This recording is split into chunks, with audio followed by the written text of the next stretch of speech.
السلام علیکم۔ میری دعا ہے کہ آپ لوگ خیریت سے ہوں گے۔ ہم لوگ بات کرنے والے تھے منکر نکیر کیسے ہیں، کب آتے ہیں اور کیا سوال کرتے ہیں۔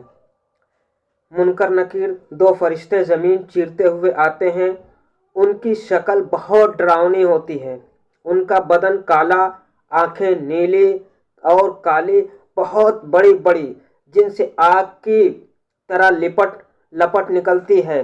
ان کے ڈراؤنے بال سر سے پاؤں تک، ان کے دانت بہت بڑے بڑے ہیں جن سے زمین چیرتے ہوئے آتے ہیں، مردے کو جھنجھوڑتے ہوئے اٹھ کھڑا کرتے ہیں اور بہت سختی کے ساتھ بڑی کڑی آواز سے یہ تین سوال کرتے ہیں: مر رب کا یعنی تیرا رب کون ہے، ما دین کا یعنی تیرا دین کیا ہے، ما کنتا تقول فی ھذا الرجل، ان کے بارے میں تو کیا کہتا ہے۔ مردہ اگر مسلمان ہے تو پہلے سوال کا یہ جواب دے گا ربی اللہ، میرا رب اللہ ہے، اور دوسرے سوال کا جواب دے گا دینی الاسلام، مطلب میرا دین اسلام ہے، اور تیسرے سوال کا جواب یہ دے گا هو رسول اللہ صلی اللہ تعالی علیہ وسلم، یہ اللہ کے رسول ہیں، ان پر سلام رحمت نازل ہو اور سلام۔ اب آسمان سے یہ آواز آئے گی: میرے بندے نے سچ کہا، اس کے لیے جنت کا بچھونا بچھاؤ اور جنت کا کپڑا پہناؤ اور جنت کا دروازہ کھول دو۔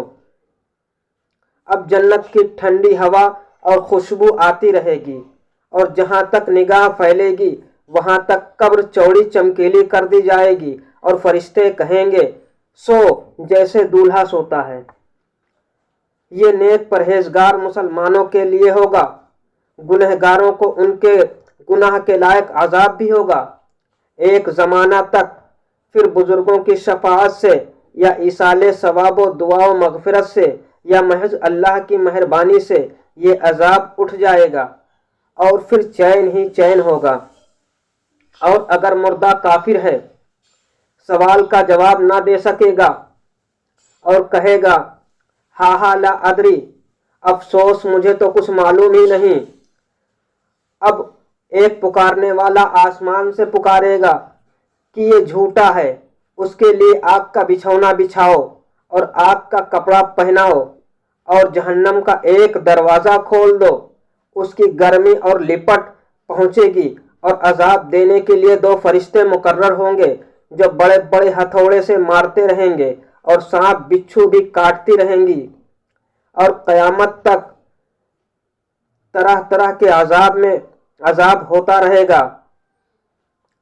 حضرات انبیاء علیہم السلام سے نہ قبر میں سوال ہو، نہ انہیں قبر دبائے، اور سوال تو بعض امتیوں سے بھی نہ ہوگا، جیسے جمعہ اور رمضان میں مرنے والے مسلمان۔ قبر میں آرام و تکلیف کا ہونا حق ہے، اور یہ عذاب و ثواب بدن اور روح دونوں پر ہے۔ اب ہم لوگ اگلے بار کیا بات کریں گے؟ بدن کے اصلی اجزاء کیا کیا ہیں اور کہاں ہیں۔ بس آج کے لیے اتنا ہی۔ اب اگلی بار ہم ملیں گے انشاءاللہ دوسرے ٹاپک پر۔ انتظار کرنا اور لائک اور شیئر ضرور کرنا۔ السلام علیکم۔